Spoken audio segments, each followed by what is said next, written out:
Hoy continúa siendo conduciéndonos como a Dios le agrada. Parte 3, conduciéndonos como a Dios le agrada.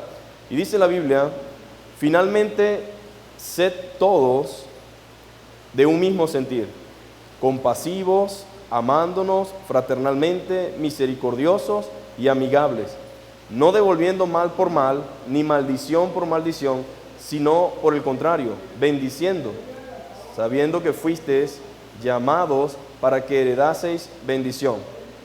Porque el que quiere amar la vida y ver días buenos, refrene su lengua del mal y sus labios no hablen engaño. Apártense del mal y haga el bien, busque la paz y sígala, porque los ojos del Señor están sobre los justos y sus oídos atentos a sus oraciones, pero el rostro del Señor está contra aquellos que hacen el mal. ¿Y quién es aquel que os podrá hacer daño si vosotros seguís el bien?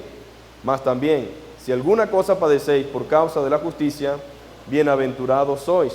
Por tanto, no os amedrentéis por temor de ellos, ni os conturbéis, sino santificad a Dios el Señor en vuestros corazones, y estad siempre preparados para presentar defensa con mansedumbre y reverencia ante todo el que os demande razón de la esperanza que hay en vosotros, teniendo buena conciencia, para que en lo que murmuran de vosotros como de malhechores, sean avergonzados los que calumnian vuestra buena conducta en Cristo. Porque mejor es que padezcáis haciendo el bien, si la voluntad de Dios así lo quiere, que haciendo el mal. Porque también Cristo padeció una sola vez los pecados por los pecados, el justo por los injustos, para llevarnos a Dios, siendo a la verdad muerto en la carne, pero vivificado en espíritu, en el cual también fue y predicó a los espíritus encarcelados, a los que en otro tiempo desobedecieron, cuando una vez esperaban la paciencia de Dios en los días de Noé, mientras se preparaba el arca, en la cual pocas personas, es decir, 8, fueron salvadas por agua. El bautismo que corresponde a esto ahora nos salva, no quitando las inmundicias de la carne, sino como la aspiración de una buena conciencia hacia Dios por la resurrección de Jesucristo, quien habiendo subido al cielo está a la diestra de Dios, y a Él están sujetos los ángeles, autoridades y potestades. Señor, te damos gracias por tu palabra en esta mañana. Te pedimos que seas tú con nosotros, Señor, ayudándonos, Padre, en todo lo que hagamos. Permite, Señor, que seamos edificados en tu verdad y que todo nos ayude, Señor, para aprender a vivir conforme a tu palabra. Perdónanos, Señor, porque sabemos que somos pecadores, que fallamos, Señor, y que te ofendemos de muchas formas. Rogamos que podamos en el nombre de Jesús, Señor, vivir de acuerdo a esta verdad, Señor, y hacer de esto, Señor, Padre, parte de nuestra vida diaria. En el nombre de Jesús, amén. Entonces, los que vienen siguiendo la serie saben que venimos hablando desde el capítulo 2 de cómo debemos conducirnos en la vida diaria, de cómo debemos sujetarnos, en primer lugar, a las autoridades. Habíamos enseñado, esa conducta cristiana se debe manifestar en una sujeción y se debe también en un sometimiento sano. Luego vimos que ese sometimiento va desde las autoridades hasta llegar también ¿a quién? A nuestras instituciones, también incluye a nuestros jefes y también incluye la autoridad del hogar. ¿Cuántos saben que hay autoridad en el hogar? Que Dios estableció un orden en el hogar para que las cosas puedan funcionar. Y habíamos enseñado que cuando un hogar no está bajo autoridad o cuando no hay un orden en el hogar, pues eso es una anarquía. Y por supuesto eso se traslada a la vida social, a la vida diaria y se convierte en una anarquía. Pero también dijimos, ¿verdad?, que los esposos tenían una responsabilidad, las esposas una responsabilidad y los hijos también tenían responsabilidad. Ahora, después de pasar por esto, y por eso se llama conduciéndonos como a Dios le agrada, Dios también exige algo y es la conducta nuestra en medio de la iglesia. ¿Cómo debemos los cristianos comportarnos dentro de la iglesia? ¿Cuál debería ser nuestro accionar? ¿Cómo deberíamos relacionarlo? ¿Y qué dice Dios? Él está interesado en que nosotros aprendamos que somos una familia grande, pero que tenemos que aprender a conducirnos y que también debe haber un sometimiento, una sujeción, y a la misma vez deben haber características que cada uno de nosotros debe poseer. Si en la iglesia no hay respeto, si en la iglesia no hay consideración, si en la iglesia no hay sujeción, y si no vivimos como Dios demanda, la iglesia puede ser un caos también. Puede ser cualquier cosa menos lo que Dios quiere que seamos. Y de eso se trata, mi amado hermano, que nosotros aprendamos a vivir y a conducirnos como Dios quiere. Amén. Ahora, la conducta cristiana, hablando de conducirse como Dios quiere, en la conducta cristiana nosotros tenemos esta clara responsabilidad. Debemos conducirnos como a Dios le agrada. ¿Y cómo sé yo que alguien realmente se está conduciendo como Dios quiere? Pues el lema del Señor era: por sus frutos lo conoceréis. Si alguien dice que es cristiano, ¿qué es lo primero que la gente busca en esa persona? ¿Cómo se comporta? ¿Cómo se conduce? ¿Qué hace? Porque si él es cristiano, debe tener una característica. Todo el mundo que usted conozca, primo, vecino, amigo, tiene unas ideas de lo que es ser cristiano. Por supuesto que aunque ellos no sean cristianos, saben que se espera de un cristiano ciertas conductas. Por ejemplo, los cristianos no son vengativos, dirían ellos. Los cristianos no son personas que quizás van a reaccionar violentamente, dirían ellos. Un cristiano es una persona que no bebe, que no fuma, que no hace esto, que no hace aquello, y comienza a describirle cosas, algunas acertadas, otras desacertadas, pero tienen una idea de cuál debería ser el comportamiento de alguien que dice que es cristiano. ¿Cuál debería ser ese comportamiento? Bueno, ese comportamiento debe llevarnos a nosotros a la reflexión. El nuevo nacimiento no se puede ver. Cuando Jesús dice que el que nace del agua y del Espíritu es como el viento, que no sabes ni a dónde va, ni a dónde viene, pero sientes el viento y también puedes ver sus estragos. Por aquí pasó un tornado, dice alguien, ¿no? Quedó todo patas arriba. Por aquí pasó una fuerte brisa porque se llevó el techo. Ahora nadie vio el viento. Nadie lo agarró ni lo controló, pero los efectos de lo que el viento genera sí se hace visible.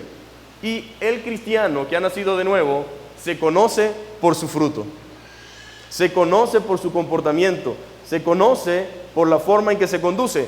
El Pedro violento antes de Cristo no era el mismo Pedro que ahora está escribiendo. El que antes era bebedor, antes era alcohólico, ahora no es alcohólico. Ahora, ¿cuál es la diferencia que ve la gente? Ve el carácter transformado, ve la renovación que hay en él en cuanto a su forma de pensar. Ya no piensa igual, ya no hace lo mismo, ya no visita el mismo lugar, su vida cambió. Sigue siendo la misma persona, pero con una conducta diferente. Entonces podemos decir con toda certeza que la conducta cristiana es la confirmación de nuestro nuevo nacimiento. Mi conducta dice realmente que yo he nacido de nuevo. Y tal vez alguien diga: bueno, pastor, pero una gente puede fingir. Alguien puede comportarse como algo que no es. Pero hay una diferencia entre uno que es falso y uno que es verdadero. Si usted quiere darse cuenta de que alguien, si realmente está aparentando ser algo que no es, cuando él se enfrente a una persecución, algún problema, donde su orgullo sea atacado, él va a sacar su propia naturaleza. Él no va a permanecer como lo dice la Biblia, porque no puede. Nosotros no podemos en nuestra propia fuerza. Lo que hacemos, lo hacemos gracias a la obra del Espíritu Santo en nosotros. Pero si fuésemos el de antes de conocer a Cristo, pues bueno, muchas cosas salieran de manera descontrolada. Si alguien ha nacido de nuevo, se podrá saber mediante el cambio y la transformación del carácter. Ese carácter nuestro revela la nueva naturaleza. Y el mejor ejemplo es el autor de la carta. ¿Sabían ustedes que Pedro era un poco contrario a lo que Dios decía? Cuando el Señor dijo que iba a la cruz, le dijo al Señor: ni siquiera te acontezca esto, Señor. No te dejes matar. No permita que eso te acontezca. Él estaba allí siempre, siempre salía. En otra oportunidad fue el que sacó el cuchillo y cortó la oreja de los que vinieron a buscar a Jesús. Él siempre estaba preparado. Él no se sujetaba a las autoridades, no le gustaba Roma. Por eso estaba involucrado con un grupo que decía: vamos a desestabilizar a Roma. Y él estaba activamente en contra de la autoridad romana. Volvemos a lo mismo, puede que tenía ideas que quizás parecieran justas, pero el orden de Dios no era ese. Y lo mismo sucede con nosotros, mis queridos hermanos, en el día de hoy. La forma de que nuestro cristianismo se haga manifiesto para los que no leen la Biblia es leyendo nuestra conducta. Ellos están observándonos a cada uno de nosotros. El Pedro que escribe ahora no es el mismo que anduvo con Jesús. Su carácter había sido procesado, moldeado mediante las experiencias y circunstancias que Dios le permitió vivir. Usted a veces dice, yo soy así, ¿sí o no? Ese es mi carácter. Y yo quiero que me acepten como soy. Y el que me quiere así. Pero si lo ponemos al revés, si alguien es grosero, malcriado, maltratador, abusador, usted quiere querer a esa persona porque él es así. ¿Qué decimos nosotros? Decimos, no, ¿qué se cree él? No, así no, yo no voy con ese tipo de personas. En el Señor a veces tratamos o solemos decir cosas como, ese es mi carácter. Sí, mi hermanito y mi hermana, pero no es el carácter que Dios quiere que tengas. Ese es tu carácter que aún siendo cristiano te hace daño, te genera problemas, te genera conflicto, destruye a veces matrimonio, ese caractico que tenemos que no queremos cambiar. Y Dios dice, no es de esa manera. Pedro dice, yo cambié, tuve que cambiar. El Señor obró en mí, pero pasé momentos difíciles. Tuve que atravesar procesos, complicaciones, para luego ahora poder hablarles a ustedes. Ahora, los que están quizás escuchando por primera vez, les comento que el contexto de la carta es que el pueblo de Dios, los cristianos, estaban bajo persecución. Y quien perseguía al pueblo era Nerón. Por lo tanto, ellos tenían muchas presiones, tenían muchas situaciones, y cuando uno está sufriendo injustamente, uno a veces quiere vengarse y reaccionar de manera tal que decimos, si yo le golpeo, creo que se lo merece porque él me estaba golpeando primero. Y ahí está la dificultad, ¿no? Que Pedro está aconsejando a un grupo de personas que está pasando momentos difíciles. Él fue moldeado. Antes Pedro no se sujetaba a nadie, a autoridades de ningún tipo. No sé cómo trataba a su esposa Pedro, porque Pedro tenía esposa. ¿Cuántos saben que la Biblia dice que Jesús sanó a la suegra de Pedro? Para los que piensan que Pedro, el primer papa según algunos, no tenía esposa, sí tenía esposa. Ahora, no sé cómo la trataba Pedro, pero lo cierto es que tenía esposa y quizás sin Cristo él era un poco tosco. A ninguna mujer le gusta un hombre tosco, ¿verdad? Puede ser muy bonito, pero si la trata mal, bueno, lo siento mucho, como que ya no lo veo bonito, sino que veo otra cosa.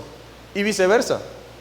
Y a lo mejor Pedro era un poco tosco, pero ahora dice, y mire la diferencia del carácter sin Cristo y ahora con Cristo, que debemos tratar a la mujer y darle honor como al vaso más frágil. En una época donde la ponían a cargar agua a cántaro, donde el hombre iba en el camello y la mujer a pie, donde estaba con un exceso de trabajo y una explotación, ahora Pedro dice, en esa sociedad machista, en esa sociedad oriental, en esa sociedad bien difícil, dice, a la mujer hay que tratarla como un vaso frágil.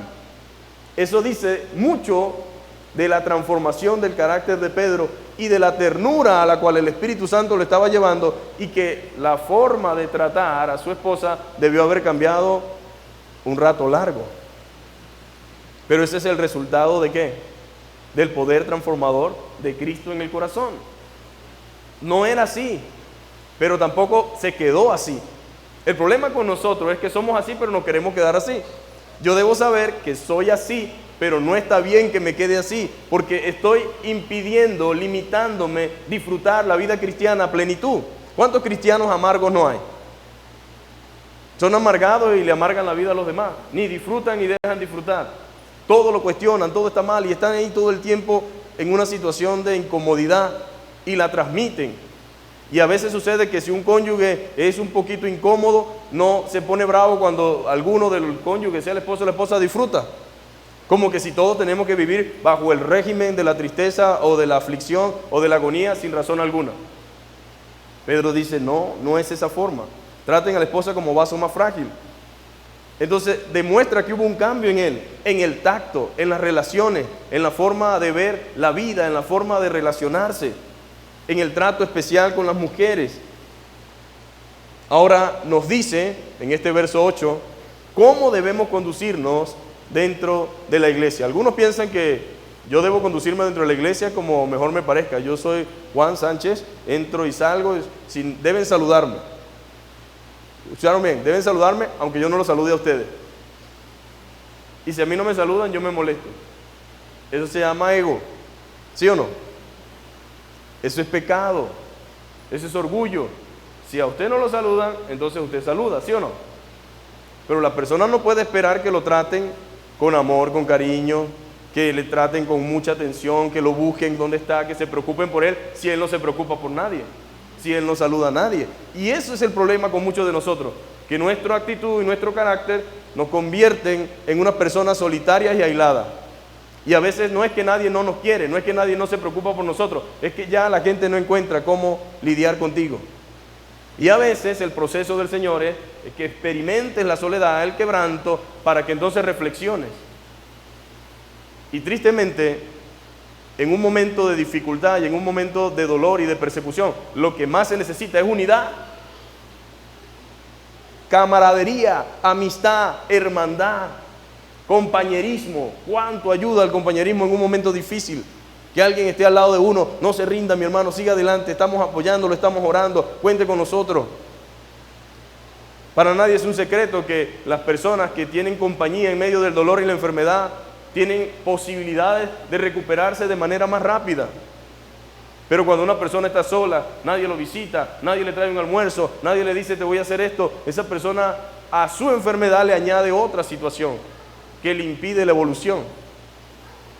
Y Pedro dice, tenemos que aprender a conducirnos dentro de la iglesia. Quiere enseñarnos el valor de la conducta cristiana en medio de la sociedad donde vivimos. Aunque usted no lo crea, la gente está pendiente de los evangélicos. ¿Para qué? No sé. La mayoría no es para nada bueno, pero están pendientes. Ellos dicen que no creen en Dios, pero están pendientes de qué hace uno. Entonces no creen en Dios, pero le dicen qué hubiese hecho Jesús en una situación como esa. Ellos están pendientes de nosotros, mi amado hermano, para criticarlo. Están pendientes de usted para generarle aflicción. Están pendientes y algunos simplemente están observando su conducta. Ahora, Pedro dice y trata de enseñarnos cómo conducirnos como iglesia dentro de la sociedad, dentro del hogar y dentro de la iglesia. ¿Por qué? Porque la gente está observándonos y nos llama a vivir de manera diferente. La idea es que la gente pueda distinguir quiénes son cristianos y quiénes no. O es blanco o es negro.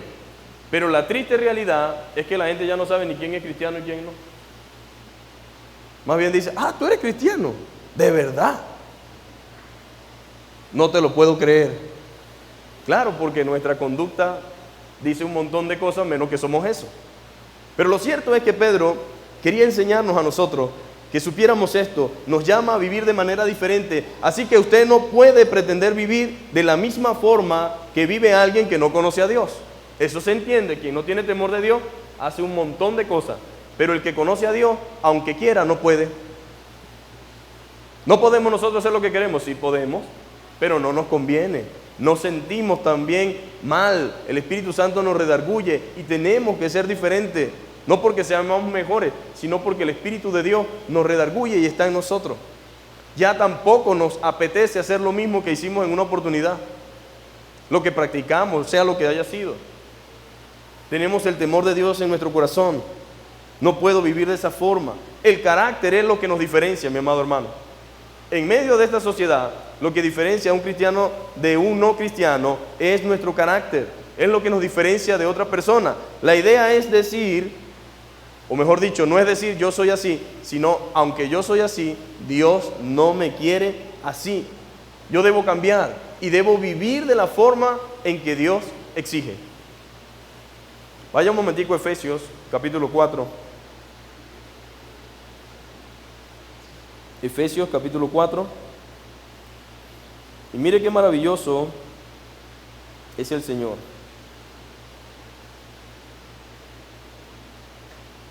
Dice lo siguiente: en cuanto a la pasada manera de vivir, tiempo pasado, despojaos del viejo hombre que está viciado conforme a los deseos engañosos, y renovaos en el espíritu de vuestra mente, y vestidos del nuevo hombre creado según Dios en la justicia, la santidad y la verdad. Por lo cual, desechando la mentira, habla verdad cada uno con su prójimo, porque somos miembros los unos de los otros.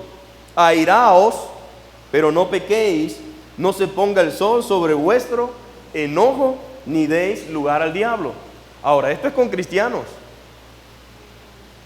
que de repente en esa etapa de la nueva vida en Cristo estaban quizás tambaleando en algunas áreas, y el Señor dice, en cuanto a la vieja manera de vivir, a la pasada forma, pues ya no debemos hacerlo de esa manera.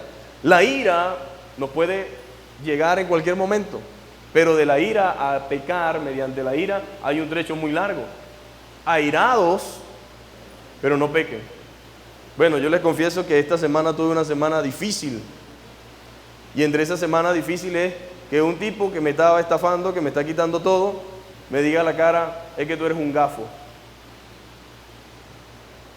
Estuve a punto porque me bajé del carro, pero ya me había montado, las cosas iban bien, y me dice en la cara así, y estuve ahí, Dios mío, Señor, qué tremendo, ¿no? Porque pasan cosas como esas. Pagamos un dinero, dejamos el compresor, la persona no quiere hacer el trabajo, no quiere regresar el dinero, dice vente mañana, tiene el negocio cerrado, no te dice dónde está, no te da la cara, ven el lunes, ven el martes, y así te tienen, ¿no? Y entonces, para rematar, lo que pasa es que tú eres un gafo, ¿qué vas a hacer tú? Entonces, este tipo de situaciones no son fáciles de sobrellevar, y no estoy diciendo con esto que no hubo en mí pecado o deseo de hacer algo. Lo que quiero decirles es, nuestra vieja manera de vivir no iba a tolerar eso, o no lo va a pasar por alto, sino que queremos justicia. El orgullo de hombre o el orgullo de mujer dice, no te dejes, porque él ni es más grande que tú, ni es más fuerte que tú, ni es más hombre que tú, y la respuesta de uno en su naturaleza carnal es, véngate, golpéalo, haz esto, haz aquello. Y fíjense que venimos hablando este mes de eso, y fíjense precisamente lo que me vino a pasar en este mes. Y por la mente le pasan a uno un montón de cosas en ese instante de ira, de rabia. Y no es sencillo lidiar con estas cosas, pero cuando vamos a la Biblia dice, bueno, ya nosotros no debemos tener esa conducta. Debemos canalizar esa ira. Airados, pero no pequen. No consumen, no lleven a cabo el hecho de lo que genera la ira. Y aprender de eso. Ahora me toca a mí meterme en sitios de verdad profesionales, recomendados y carísimos, pero es la única forma de que uno se evite este tipo de confrontación con este tipo de personas que están acostumbrados a hacer eso. Y uno dice, Señor, la vida cristiana demanda de nosotros una conducta, mi hermano, porque donde me guinde con él a pelear y nos vamos a los golpes, resulta que un amigo conoce a un amigo que es amigo y él le habla de Cristo y dice, ese pastor fue el que me golpeó, con ese hombre peleé yo hace una semana. ¿Y cómo ahora habla de la conducta cristiana? Habla de la santidad, de la pureza, de que no podemos airar. Todos somos humanos, mi hermano, y en algunos momentos tenemos que pedir perdón y acercarnos a la persona y tratar de remediar una situación. Pero la idea es que como cristianos, Pedro les dice, ustedes están en una situación difícil, pero deben conducirse como a Dios le agrada. Están siendo puestos a prueba en todas las áreas, en la paciencia, en el amor, con respecto a sobrellevar, a entender que esa persona está sin Cristo. Es difícil a veces. Él no tiene a Cristo, no tiene temor de Dios. ¿Cómo pretendes tú que reaccione una persona de esa? Pero uno en su humanidad también quiere su propia justicia. Y Pedro dice, no es así. Así que debo saber esto, mi amado hermano. La idea no es decir que yo soy así, sino que debo entender que soy así, pero debo vivir como Cristo exige. ¿Y qué exige Cristo? Sometimiento, humildad, soportar, perdonar, amar, compartir, misericordia. Y para eso necesitamos realmente un carácter transformado. Para poder hacer eso necesitamos un carácter transformado. Y por eso a los cristianos se nos exigen cosas que parecen imposibles de cumplir. Cuando uno no conoce a Cristo y le dicen todo lo que Cristo dice que debemos hacer, uno dice, sí, cómo no. Especialmente si te ponen esta mejilla, ponle la otra, ¿no? Si te dicen que te quitan la capa, déjate también la túnica. Y si te ponen a cargar una milla, carga dos. Y empieza un debate interno. Dice, no, eso es imposible, yo no puedo hacer eso. Pero la Biblia dice, perdonad a las que os ultrajan, bendecid y no maldigáis. A vuestros enemigos, dale de comer. O sea, te lo acaba de hacer, te hizo una cosa terrible, pero ahora necesita ayuda. Bueno, eso te pasa por lo que me hiciste. Todo que sepa que no te puedes meter con un hijo de Dios. No, las iglesias están enseñando eso para que sepa que lo que le pasó fue porque se metió con un ungido de Dios. Pero a lo mejor me pasó eso porque Dios está tratando con mi carácter, ¿verdad? Pero también, a pesar de que no sea por nada de eso, si sucediera eso y lo veo en necesidad, la mayor muestra para Él del amor de Dios y del amor cristiano es que yo me detenga, lo recoja y lo ayude. Y Él se va a preguntar, ¿y por qué tú me estás ayudando a mí? Bueno, para que tú veas que Dios existe, que Dios es grande y que es poderoso. Pero así comunica Dios su mensaje en medio de la aflicción, en medio de la persecución. La gente sabe que Dios existe, que es real, no tanto porque lo que hablan, porque la gente en persecución no tiene oportunidad de hablar como estamos nosotros, pero las acciones le dicen a quienes están torturando y persiguiendo, esta gente es diferente. Esta gente tiene que tener algo porque en mi vida he maltratado infinidad de personas y nunca antes he tenido una respuesta como esta. ¿Y qué creen ustedes que pasó cuando Esteban estaba siendo apedreado?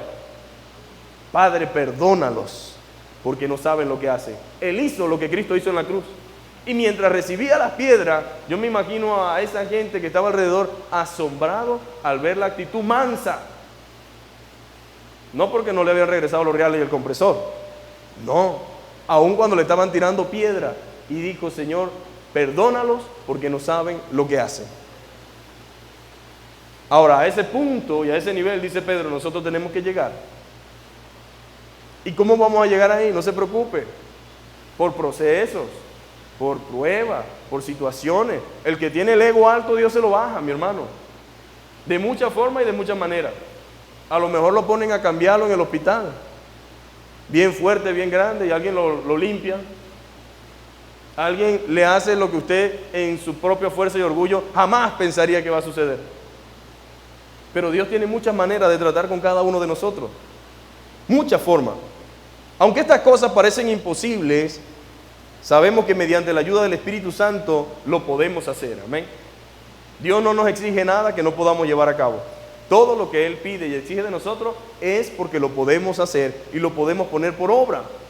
Ya vimos entonces que conducirnos como a Dios agrada en la sociedad significa muchas veces someternos a las autoridades, someternos en el hogar, entre los cónyuges, y ahora nos está diciendo que como iglesia también tenemos una forma de conducirnos. Y el verso dice, finalmente, luego de hablar lo otro, sed todos de un mismo sentir. Ahora, si yo pregunto en esta mañana, ¿somos todos de un mismo sentir? Posiblemente muchas cosas no están enfocadas en lo mismo que uno quiere y el otro quiere. Y hay que aclarar que el deseo de Dios es que todos seamos de un mismo sentir, y ese mismo sentir no es lo mismo que uniformidad a unidad.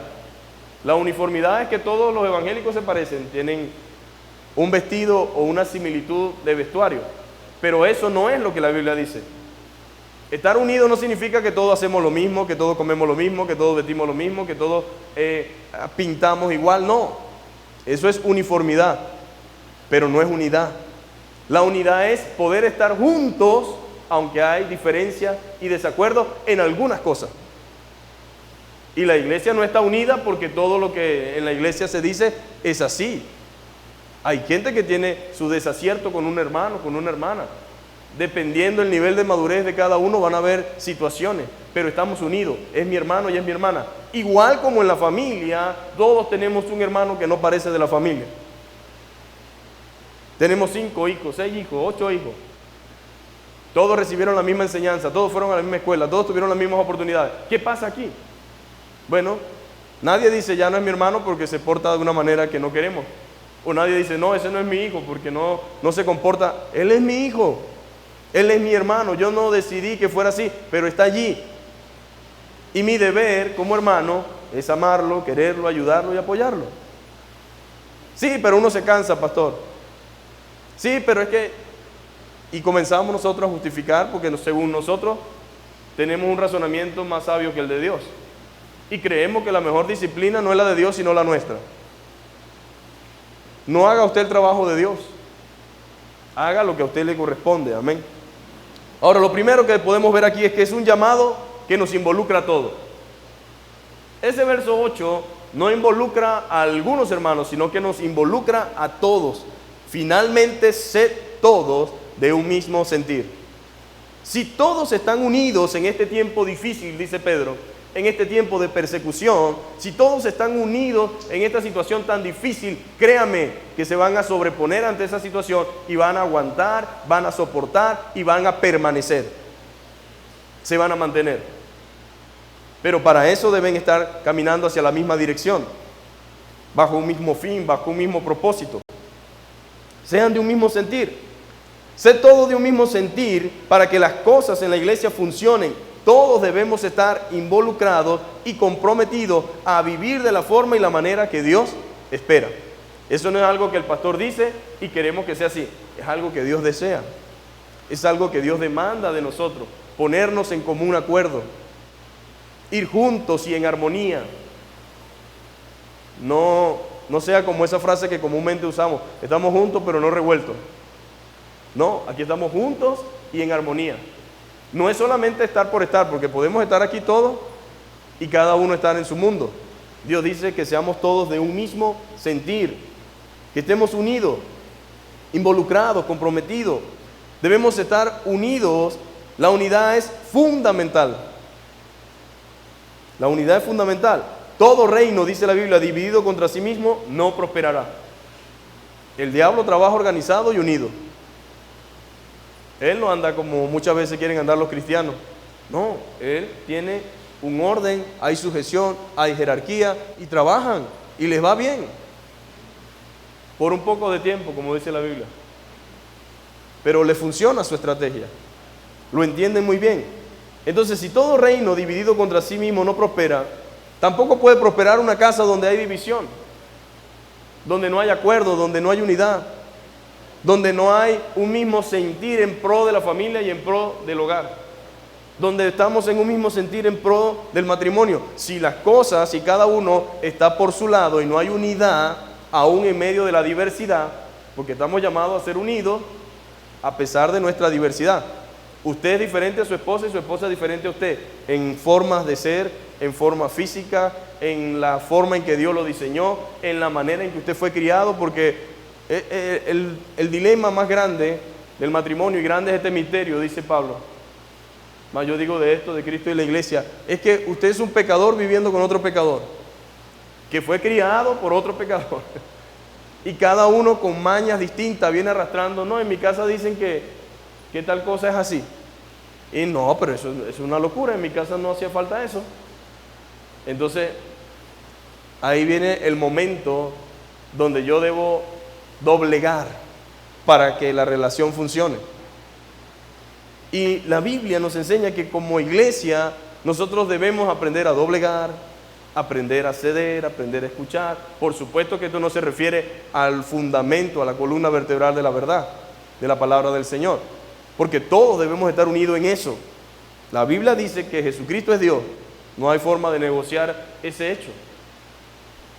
Pero Pablo o Pedro no está hablando en referencia a ese punto en específico, se refiere a otras cosas. Y él dice que un reino dividido como una casa, como una familia, un negocio, no va a prosperar si hay división.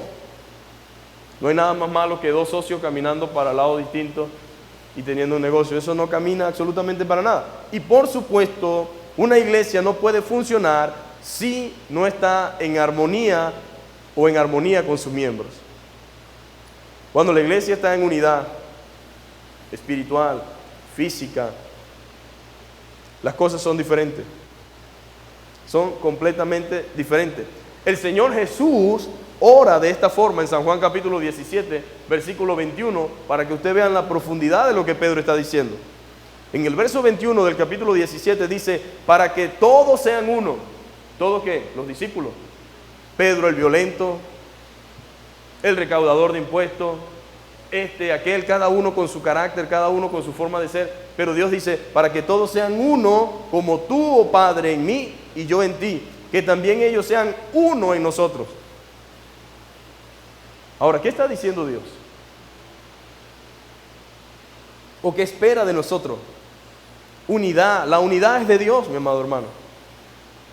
La unidad en la iglesia es de Dios.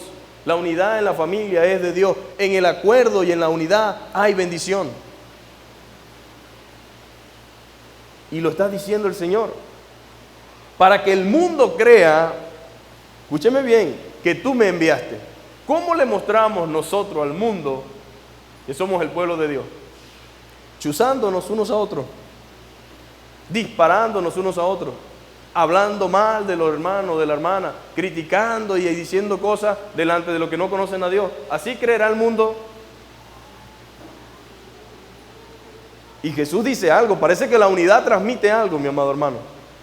Él está orando por sus discípulos, pidiendo que sean uno, pero a la misma vez también está diciendo que la unidad transmite algo hacia los que están a nuestro alrededor, para que el mundo que está afuera crea que tú me enviaste.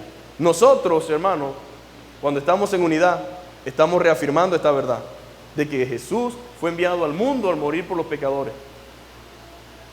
Pero cuando vivimos de la manera que a veces queremos vivir, cada uno por su lado, por su cuenta, cuestionando, difamando y hablando, pues eso va a ser muy complicado. Porque aunque lo creamos o no, la unidad testifica del amor de Dios y es algo que debe caracterizar a los creyentes y por ende a la iglesia. A la iglesia debe ser caracterizada por ser una iglesia de amor. Ahora, no me vengan con el cuento de que la iglesia de amor es hippie. Nosotros no somos hippies. Los hippies dicen paz y amor, pero bajo otro fundamento. Nosotros somos una iglesia con amor, pero la iglesia con amor corrige. Y la muestra de amor verdadero no es aquel que se queda tranquilo cuando el otro hace lo que quiere, aun cuando se está lanzando por un barranco. El verdadero amor dice no. El verdadero amor corrige. El verdadero amor disciplina. El verdadero amor se opone. Si a mí me interesa la vida de alguien, de verdad, de un hermano, de un familiar, de mi esposo, de mi esposa, a veces voy a hacer el papel de oposición, pero no porque no lo ame o no lo quiera, sino que porque lo quiero y lo amo y sé que lo que está a punto de hacer es una inmensa locura, entonces me atravieso. Por si sobrevive después, diga definitivamente, él me amaba. O ella me amaba, o él era mi amigo, o él era mi amiga, porque realmente él sí me lo dijo. Pero ¿sabe qué es triste? Que después que pasen todas estas cosas, yo sabía que eso iba a pasar. Y si sabía, ¿por qué no dijiste nada? En la iglesia no debe pasar esa cosa como que yo sabía que eso iba a pasar y no dije nada. Si usted lo sabe, pues va a tener que hablar. Pero la idea no es que suceda la desgracia para después decir que yo sabía. Eso se toma como culpable también de esa desgracia.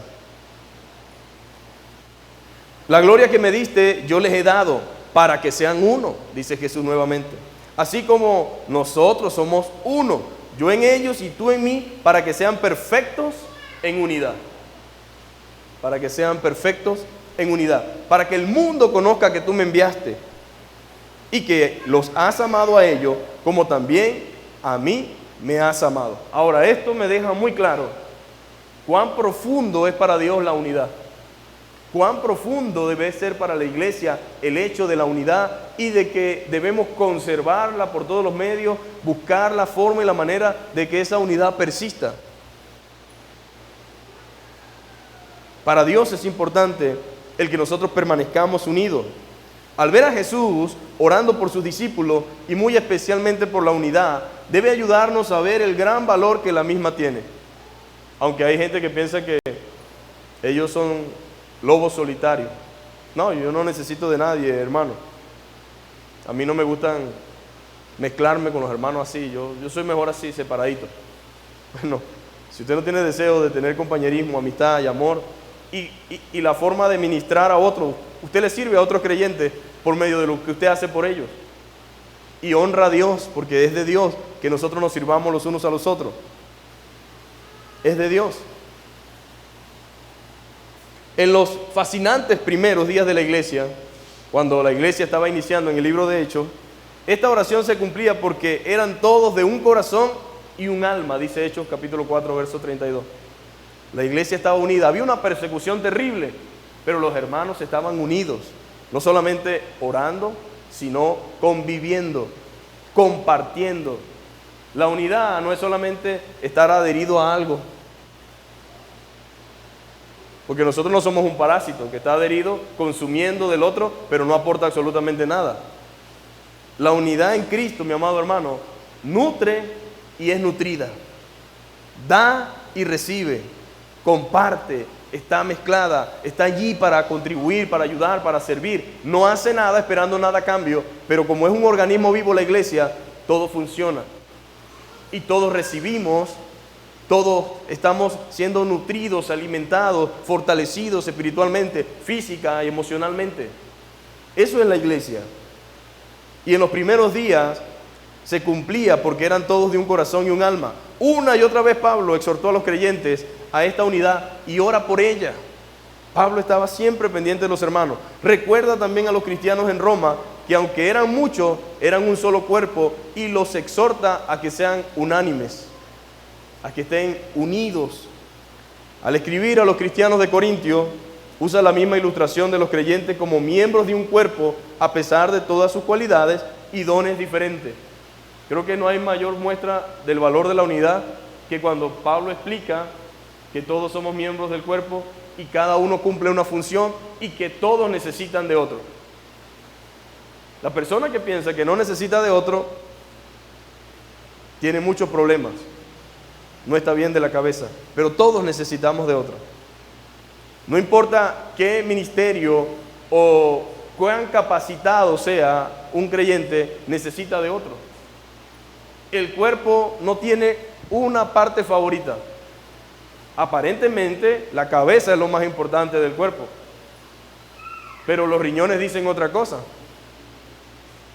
la vesícula dice otra cosa, los dedos de los pies que no se ven dicen otra cosa. No, que yo puedo vivir, ¿cuánta falta hace un dedo? Basta un machucón para darnos cuenta del valor que tiene y cómo afecta a todo lo demás. ¿Por qué si le duele una muela, le duele hasta el dedo chiquito? Porque el cuerpo está así, conformado por Dios, para que funcione así, a la perfección, en un engranaje. Y si algo no está bien, lo demás tampoco estará bien. Todos los miembros se duelen cuando uno de ellos también está siendo afectado. Pablo siempre exhortó a los revoltosos corintios, siempre tenían problemas, estaban allí en dificultades, pero él los exhortó a que no haya entre ellos divisiones y que mantengan la mente perfectamente unida a Cristo y en un mismo sentir y en un mismo parecer. Les dice que las contiendas y las divisiones son cosas de la carne, señales que siguen viviendo aún en muchas iglesias. El hecho de que, aunque Pablo lo dijo, lo corrigió en el pasado, sigue siendo necesario para el presente. ¿O ustedes creen que nosotros somos una iglesia demasiado unida, perfectamente unida, que no necesitamos oír este mensaje? Por supuesto que no. Para nosotros también es el mensaje. Les dice que deben ser de un mismo sentir y vivir en paz. Los cristianos deben mantener la unidad de la paz, recordando que hay un solo Señor. ¿O usted tiene otro Dios diferente al mío? Hay un solo Señor, una sola fe, un solo bautismo y un solo Dios y Padre de todos.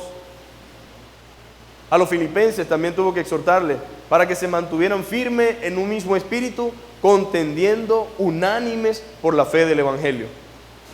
Manténganse unidos en eso. Ahora, en el día de hoy hay una falsa unidad. Estamos unidos como concilio, como denominación, pero no estamos unidos en la defensa de la fe. La unidad cristiana no está basada en que a mí me cae bien fulano o fulanita, sino que yo estoy unido a todo aquel que está defendiendo y ama la palabra del Señor. Si alguien no ama la palabra del Señor, podemos quizá de repente estar unidos a Él, pero no unidos con el Señor. La unidad es que los discípulos sean uno como el Padre y Dios son uno. O sea que la unidad nuestra se basa en la verdad, en lo que Dios dice, y la intención es que estemos unidos para preservar y conservar la sana palabra de nuestro Señor. Ahora, ahorita uno puede estar unido con muchos ministerios, pero el hecho de que estemos unidos con dicho ministerio no significa que estemos unidos con Dios, porque si dicho ministerio no enseña la palabra del Señor o no hace lo que la Biblia dice, esa unidad será entre los hombres, pero no es una unidad con Dios. Entonces hay que tener cuidado cuando usamos la palabra, debemos estar unidos, o la palabra unidad, porque tiene un contexto, y en ese contexto que estamos hablando es en el que Pablo dice, ustedes deben permanecer unidos, juntos. Entonces Pablo estaba siempre preocupado por eso. Él decía, completad mi gozo, cumplan la felicidad mía, teniendo el mismo amor y la misma solicitud. Ahora, como somos seres humanos, en las iglesias a veces pasan cortocircuitos, así como la corriente, ¿verdad? Que de vez en cuando hace alguna jugada en casa. En la iglesia puede que eso suceda, pero también dice la Biblia, ruego a Evodia y a Síntique a que sean de un mismo sentir en el Señor. Eso significa, arreglen sus diferencias, arreglen sus cosas, pónganse a cuenta y nada, seamos de un mismo sentir en el Señor. Ahora, ¿por qué Pedro tiene que hacer esta introducción a los hermanos y finalizar esta etapa de lo que la carta viene diciendo? Y es con la intención de que ellos valoren a cada hermano en Cristo. Por lo general, en un momento de aflicción queremos reunirnos con los hermanos que consideramos más espirituales y a veces apartamos la mirada de otros hermanos que quizás no consideramos espirituales. Y Pedro dice, no, debemos ser todos de un mismo sentir, debemos mantener el mismo criterio, debemos estar pendientes los unos de los otros. ¿Y cómo sabemos? Bueno, luego de decir eso dice, todos debemos ser compasivos, de un mismo sentir, y luego me involucra a mí, todos debemos ser compasivos. Ahora, la compasión, mi amado hermano, es tan importante en la vida, tan importante no solamente que nos den compasión, sino dar compasión. Porque hay gente que le gusta que se compadezcan de ellos. Ponen su carita, sus ojitos, ponen toda su situación y siempre están dispuestos a recibir, pero nunca están dispuestos a dar. La compasión debe ser algo recíproco.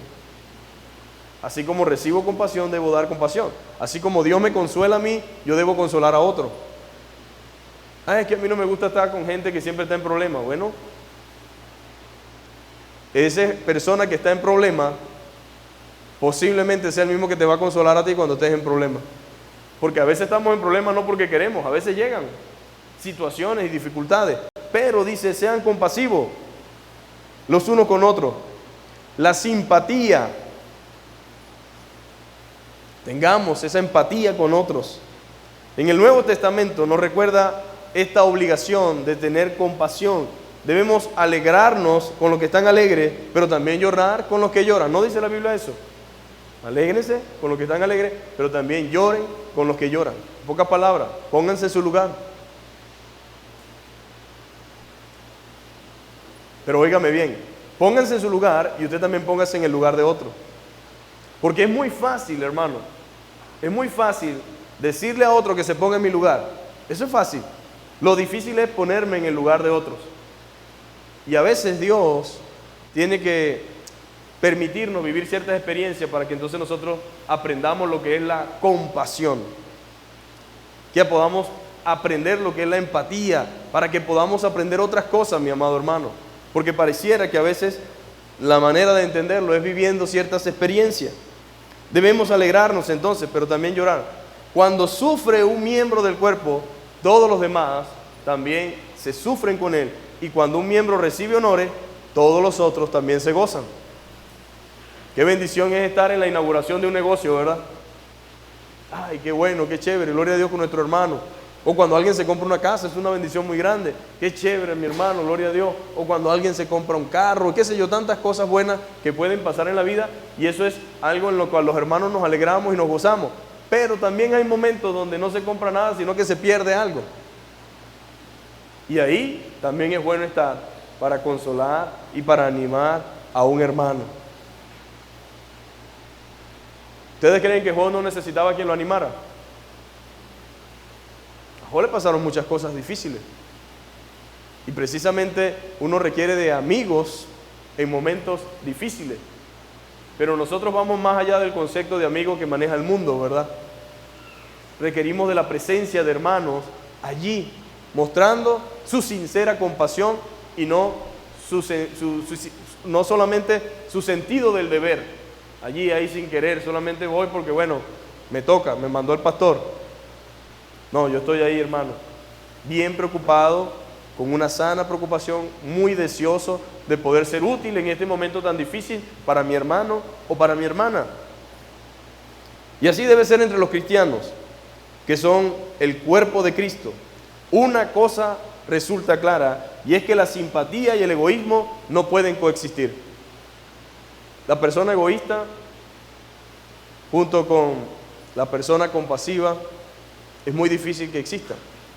Yo creo que la razón por la cual muchas veces la iglesia está como está o pasa lo que pasa es porque hay egoísmo.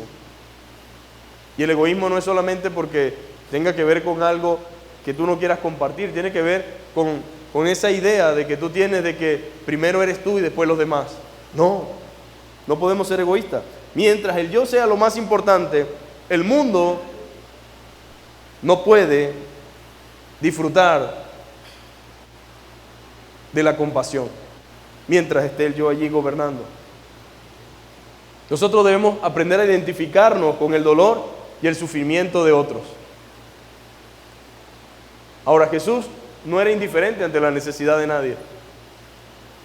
Los milagros que Dios hizo eran motivados por la necesidad de la gente.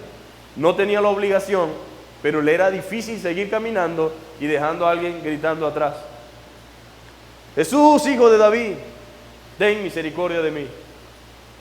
Señor, si quieres puedes limpiarme. Dígame qué no dijo el Señor. Al que le dijo: Jesús, hijo de David, ten misericordia de mí, aunque él iba caminando y los que estaban detrás de él, que eran los discípulos, le decían: cállate, deja el fastidio. Y él gritaba más duro porque no veía: Jesús, hijo de David, ten misericordia de mí. Y el Señor se regresó y le dio la vista. Pero cuando comenzaron aquel leproso le dijo: Señor, si quiere puede limpiarme. ¿Qué creen ustedes que dijo Dios? No, yo no quiero. Dijo: sí, quiero, sé limpio. Cuando alguien lo toca con fe, sale poder y virtud de él. Ese es Dios, el Dios de la compasión, el Dios de la misericordia, el Dios que se compadece, el Dios que se duele y que le da pesar el dolor y el sufrimiento del mundo. ¿No fue en nuestro dolor y en nuestra peor miseria que el Señor nos visitó? ¿No fue viviendo la peor etapa de nuestra vida en el cual el Señor aparece? Porque cuando estábamos muertos en nuestros delitos y pecados, fue en el momento en que Dios apareció para brindarnos salvación y vida eterna, para ofrecernos la oportunidad de salir de esa triste condición a una condición totalmente diferente.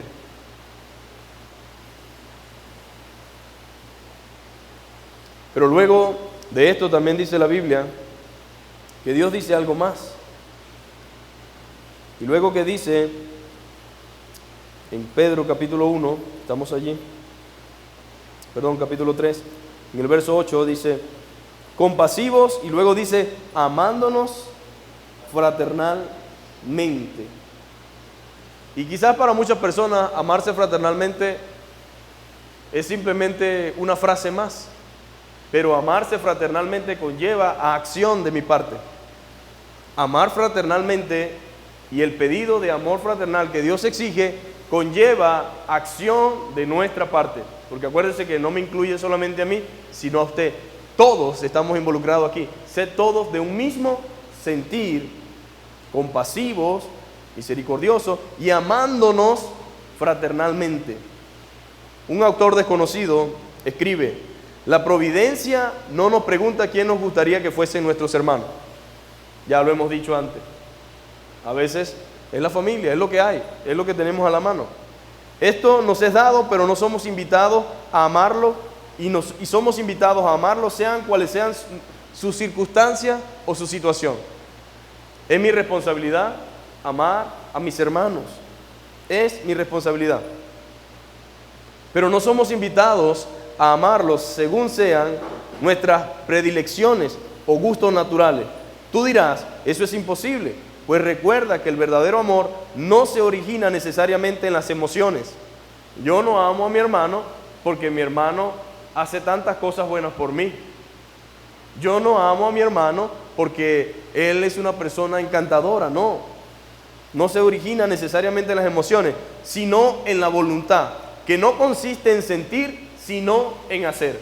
Muchas veces decimos, si no me sale del corazón, es que no me nace. El deber no está condicionado a lo que sienta. Usted no le nace pararse en el rojo.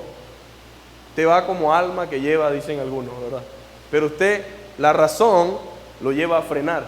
Lo que Pablo o lo que Pedro dice es, el amor, la compasión y el amor fraternal no está condicionado a qué emoción genera la persona que está al frente en mí, el hermano que está enfrente de mí, para entonces yo accionar, sino que lleva a una responsabilidad que mucho más allá de lo que sienta es el deber, es mi deber. Es como aquella frase famosa que dice, no es una carga, es mi hermano, porque alguien le dijo, ya déjalo allí, ya se murió, ya no hay más nada que hacer. No. ¿Qué vas a hacer con ese peso? Es mi hermano. Eso es lo que a mí me corresponde. Esa es la razón y el deber ser. Y Pablo quería que nosotros lo entendiéramos de esa forma. No son por las emociones en la voluntad, sino que consiste en hacer lo que es correcto en el momento que corresponde. El amor no se basa solamente en palabras suaves, sino en acciones nobles y desprendidas. Y Jesús lo dijo de esta forma, os doy un mandamiento nuevo, que os améis unos a otros. Ahora, ¿qué mayor motivación necesito yo como hijo de Dios, seguidor de Cristo, para entender que debo amar fraternalmente a mis hermanos en la fe más que las palabras de Cristo? Creo que deberían ser suficientemente fuertes y suficientemente enfáticas en mi vida como para moverme a hacer algo por otro que necesita de mí, que es parte de la comunidad de la fe. Y la Biblia lo dice, os doy un nuevo mandamiento, que os améis unos a otros. Así sabrán todos que son mis discípulos, si os amáis unos a otros. Los discípulos se aman. ¿Sabe usted que en el primer siglo la gente identificaba a los cristianos precisamente por ese amor abnegado, por esa capacidad de brindar apoyo a los hermanos en la fe, independientemente si lo había visto antes o no? No tenía que haber vivido conmigo 30 años y haberme ayudado por 30 años para entonces cuando él necesitara yo ayudarlo. El simple hecho de ser hermano en Cristo, familia en la fe, era suficiente para que yo le brindara la mano. Ahora, en medio de una persecución, mis amados hermanos, la familia con la que contamos es el pueblo de Dios. No puedo esperar más nada de nadie, sino de ese pueblo. Y la forma en que nosotros podamos preservarnos y cuidarnos, como se cuidó la iglesia primitiva, es en amor y en unidad. No hay otra forma y no hay otra manera. Y damos gracias a Dios porque lo podemos entender, amén. Juan 13:34 fue el texto que leímos. Amor fraternal es dedicarse a los cristianos con un amor familiar que no se basa en la atracción o la preferencia personal. Eso es amor fraternal. Dedicarse a los cristianos, a los hermanos, como que si fueran familia de sangre. Por eso el que no tiene a Cristo, cuando en una familia una persona no es cristiana, no entiende por qué los cristianos hacen lo que hacen. Y a veces hay un celo. ¿Por qué tú todo el tiempo ayudas a esa gente? ¿Por qué tú todo el tiempo estás pendiente de esa persona? Ni que fuera familia tuya. Entonces uno dice, es mi hermano. ¿Qué hermano tuyo va a estar haciendo eso? Tu hermano soy yo. Yo soy tu hermano. Pero nosotros sabemos que nuestro hermano, padre y madre, son los que hacen la voluntad de Dios. Eso no quiere decir que usted salga de aquí porque la gente, para malinterpretar, su papá, su mamá, sean o no cristianos, usted tiene que honrarlo. Pero Jesús dijo algo más profundo. Afuera está tu mamá, que lo honraban, por cierto, a él como hijo de Dios. Y están tus hermanos. Y él dijo, mi padre y mis hermanos no son solamente ellos, sino todo lo que hacen la voluntad de mi Padre. Esos son mis hermanos. Y nosotros somos familia vinculada espiritualmente, mi amado hermano.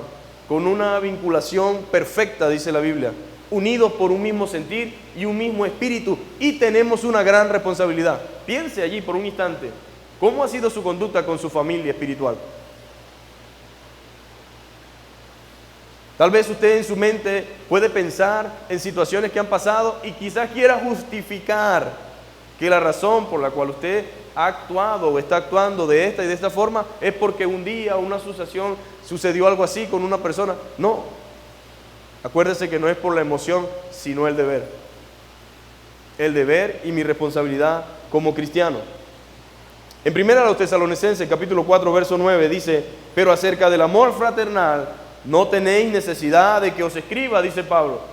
Para nosotros eso es algo natural, algo normal, porque vosotros mismos habéis aprendido de Dios, no de un pastor, no de un líder X, sino de Dios, que os améis uno a otro.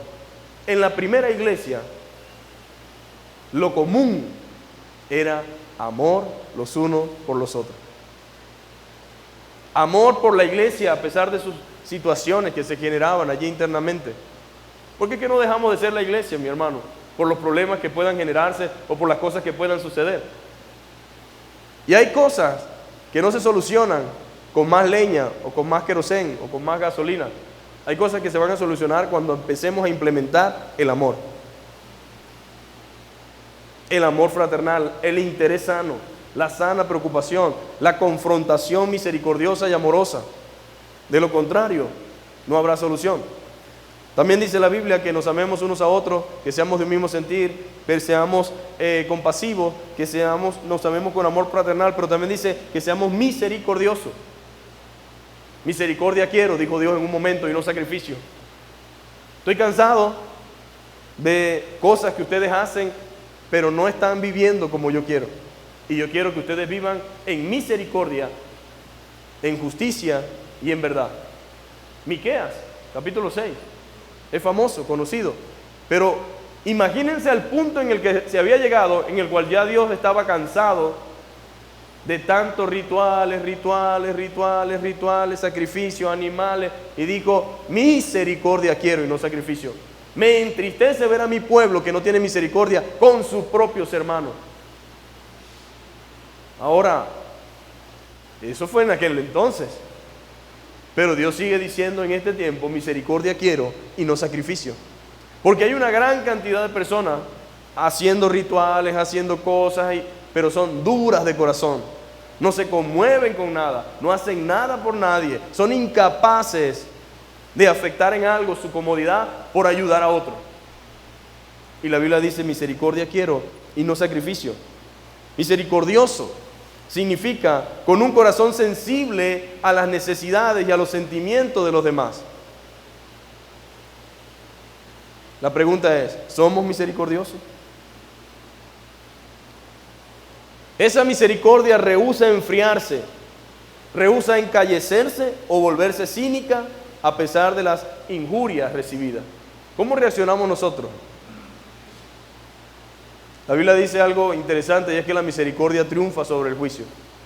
Y juicio sin misericordia será para el que no tuviese misericordia.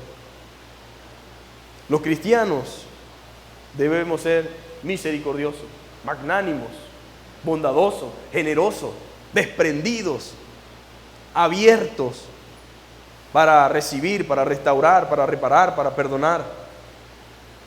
Debería ser una característica. Si no lo hacemos nosotros, pregunto: ¿quién? La ley del talión continúa. Ojo por ojo y diente por diente. En el mundo la frase es: el que me la hace, me la paga.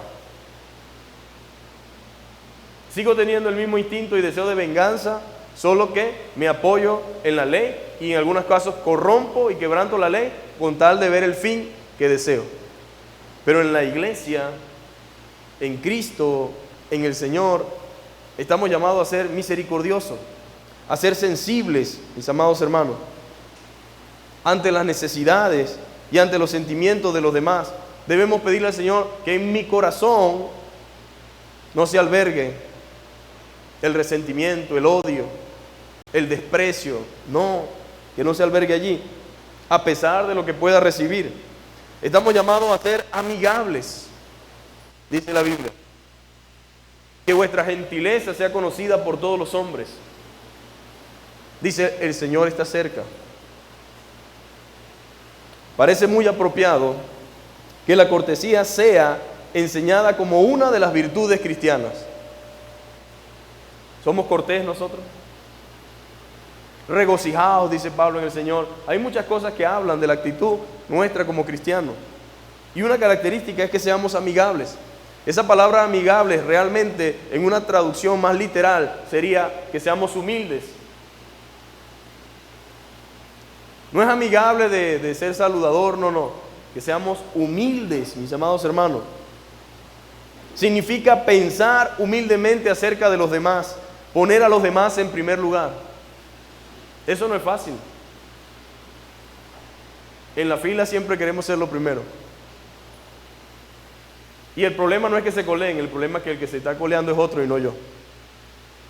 Porque nadie me va a decir a mí que va al banco cuando se iba y nunca le pasó por la mente pasar por allá por el cajero y dejarle algo para irse rápido porque estaba apurado.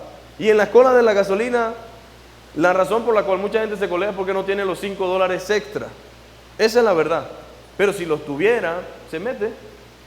Entonces el dolor de mucha gente no es en sí lo que la persona hace, sino el no poder hacerlo. Esa es una realidad que, lamentándolo mucho, está afectando, mi amado hermano. Y la Biblia nos dice a nosotros claramente que nosotros debemos ser personas amigables, humildes, dispuestas a aceptar el hecho de que otro va a pasar antes que nosotros, dispuestos a aceptar muchas cosas en humildad, tener un espíritu realmente íntegro, puro, noble. Y no me diga a mí, yo no soy así. Es el deber de todo cristiano, tener una amabilidad para con los otros, y no solamente los cristianos, sino también con aquellos que no conocen a Dios. A mucha gente le gusta conversar con algunos creyentes simplemente por su gentileza y amabilidad. No le da la razón si no la tiene, no justifica su maldad y su pecado, pero es la forma y la humildad con la que transmite la verdad y el conocimiento de lo que sabe. Y alguien puede hablar con otra persona y le puede decir lo mismo que usted le dice, pero si se lo dice con un antagonismo, si se lo dice con una actitud arrogante, si se lo dice con un espíritu de superioridad, esa persona no recibe eso. Creo que es un tiempo para evaluar cómo estamos transmitiendo la verdad de Dios. ¿Con arrogancia o con humildad? Considerándonos a nosotros mismos en esa condición, porque éramos en otro tiempo lo mismo. Y Pedro lo dice, que nosotros podamos manifestar eso, que seamos humildes con los demás, poner a los demás en primer lugar, hablar y actuar con gentileza. La cortesía sirve a los demás antes que al yo. Primero, dar la oportunidad de que otros también se beneficien.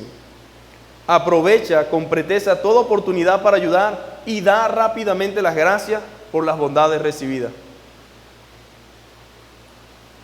Ahora, ¿cuán necesario es mantenerse humilde, mi amado hermano? ¿Cuán necesario es mantener estas virtudes vivas dentro de la iglesia? Que cambien los tiempos, que cambien las cosas, que cambien la silla, que cambie la ropa, que cambie la música, que lo que sea, pero que no cambie, mi amado hermano, las características y los distintivos de todo cristiano. Que la gente nos conozca por esas características. Hemos hablado hoy de amor fraternal, de compasión, hemos hablado de misericordia y hemos hablado de gentileza.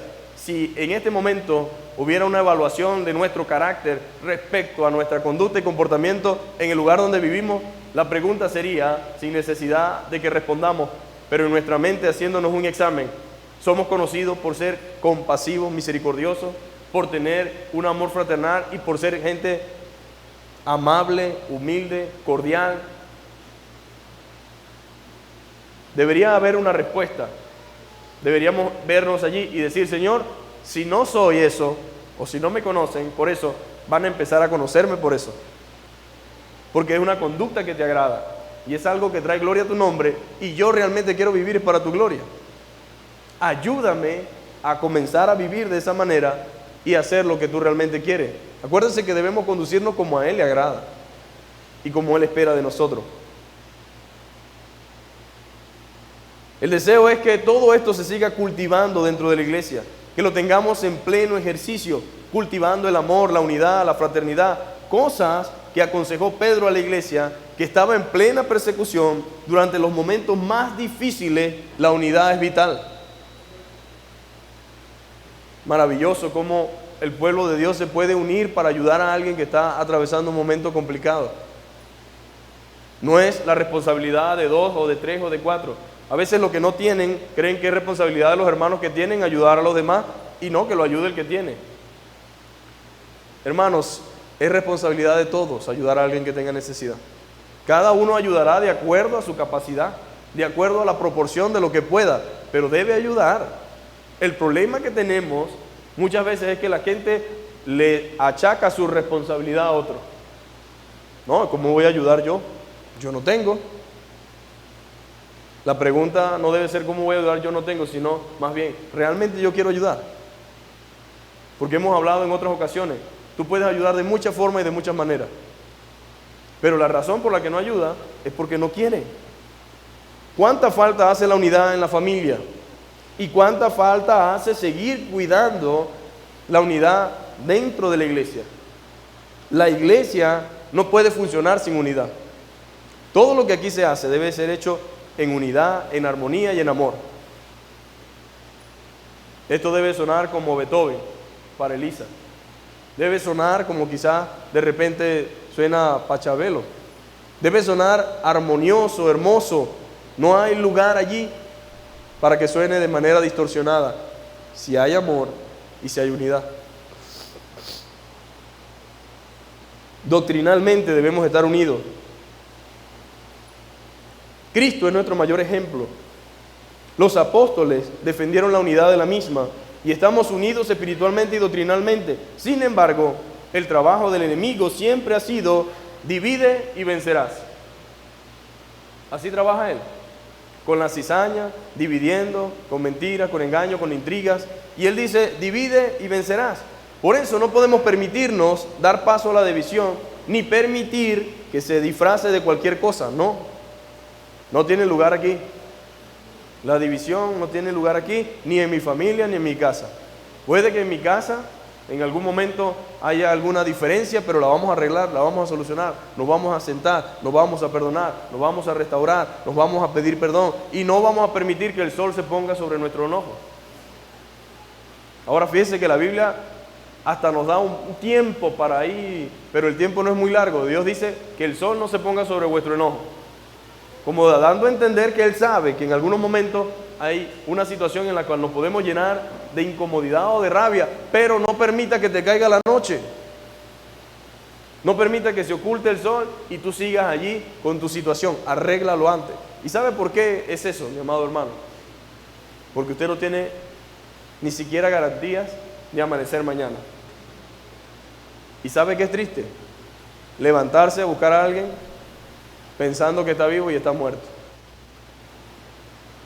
No solamente a nivel de cónyuge, a nivel de la iglesia, a nivel de hermanos, a nivel de familia, a nivel de amigos, a nivel de personas que conocemos. Es la oración del Señor y debe ser la nuestra, orar por una unidad verdadera, transparente y sincera, por una iglesia que pueda entender el valor de la unidad y que sepa que puede sobrevivir a cualquier temporada siempre y cuando permanezca unida. En Romanos 12, Pablo dice lo siguiente: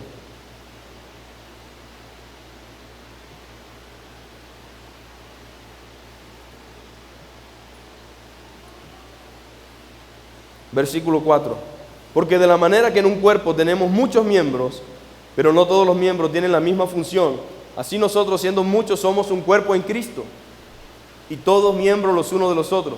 De manera que teniendo diferentes dones según la gracia que nos es dada, si el de profecía, úsese conforme a la medida de la fe; si el de servicio, en servir; y el que enseña en la enseñanza; el que exhorta en la exhortación; y el que reparte con liberalidad; y el que preside con solicitud; y el que hace misericordia con alegría. El amor sea sin fingimiento, aborrecer lo malo y seguir lo bueno. Amaos los unos a los otros con amor fraternal, y en cuanto a honra, prefiriéndonos los unos a los otros. En lo que requiere diligencia, no perezosos, fervientes en espíritu, sirviendo al Señor, gozaos en la esperanza y sufridos en la tribulación, constantes en la oración, compartiendo para la necesidad de los santos, practicando la hospitalidad. Bendecí a los que os persiguen, bendecí y no maldigáis. Gozaos con los que se gozan y llorad con los que lloran. Unánimes entre vosotros, no altivos, sino asociados con los humildes, y no seáis sabios en vuestra propia opinión. No paguéis a nadie mal por mal, procurad lo bueno delante de todos los hombres. Si es posible, en cuanto dependa de vosotros, está en paz con todos los hombres. No os venguéis vosotros mismos, amados míos, sino dejad lugar a la ira de Dios, porque Cristo está, mía es la venganza, yo pagaré, dice el Señor. Así que si tu enemigo tuviere hambre, ¿qué vamos a hacer? Dale de comer. Y si tuviere sed, pues haciendo esto, ascuas de fuego amontonará sobre su cabeza. No seas vencido de lo malo, sino vence con el bien el mal. Qué tremenda exhortación. Qué mejor resumen de lo que Pedro está transmitiéndole a los hermanos en ese versículo 8. No, la constante invitación es a la armonía cristiana. Esa es la constante invitación. Y a la convivencia del amor fraternal que debe existir en el pueblo de Dios. No debemos dejar que la apatía, la indiferencia, el egoísmo se aniden en nuestro corazón al punto de ser indiferente ante el dolor o el sufrimiento ajeno. Si mi hermano sufre, yo debo sufrir. Si mi hermano está bien, yo estoy bien. Ese es lo que debe realmente manifestarse en el corazón del cristiano. Puede que sea un tiempo duro, difícil para cada uno de los que estamos aquí, para algunos más, otros menos, pero si permanecemos unidos en el vínculo de la paz y la armonía, podremos experimentar cualquier tipo de situación, pero tendremos la bendición que envía el Señor cuando su pueblo está en unidad. Porque allí envía Jehová bendición, pero cuando los hermanos están juntos y en armonía. Vamos a ponernos sobre nuestros pies y vamos a orar, amén. Que no seamos indiferentes, mis hermanos. Que como iglesia no caigamos en esa apatía. Que no perdamos lo que ha caracterizado a la iglesia desde sus inicios. El amor, la unidad y la compasión. Por supuesto que los tiempos han cambiado. Por supuesto que a veces hay muchas cosas tristes que nos toca ver y quizás nuestro corazón se siente dolido y buscamos endurecernos, pero recordemos siempre que debemos hacer el bien y no pagar mal por mal. Debemos hacer siempre lo que sabemos que es bueno y agradable delante de Dios. Padre, en el nombre de Jesús te doy gracias una vez más por este tiempo. Gracias por los presentes, Señor. Gracias por cada uno de mis hermanos. Te damos las gracias por tu palabra, la cual es verdad, Señor. Te pedimos, Señor, que nos ayudes, Señor. Necesitamos de ti, Señor. Necesitamos de ese poder espiritual para vencer todas esas ideas equivocadas, Señor, y todo ese caminar que a veces no te agrada, Señor. Padre, todos estamos entendiendo, Señor, de que sin ti nada podemos hacer, Señor. Por eso te pido que ayudes a cada hermano, a cada hermana, que nos ayudes como iglesia, Señor, que nos ayudes como comunidad de fe a respetarnos, a valorarnos, a amarnos y a saber, Señor, de que aunque somos diferentes, Señor, en muchos aspectos y sentidos, tenemos la misma responsabilidad, Señor, cuidar el uno del otro, Señor, ayudarnos los unos a los otros, someternos los unos a los otros, exhortarnos los unos a los otros. Te pido que bendigas a cada uno de ellos, Señor, que fortalezca sus vidas, Señor, que les ayude, Señor, que les provea, Señor, que les multiplique, Señor, y sobre todo, Señor, que guarde su mente y su corazón, Señor, y en tiempos, Señor, de dificultad, sepan, Señor amado, que es tiempo de actuar y de andar, Señor, haciendo lo que tú quieres y sobre todo tener misericordia, Señor. Recibe la gloria, Padre amado, en el nombre poderoso de Jesús. Amén. Dios les bendiga, mis hermanos.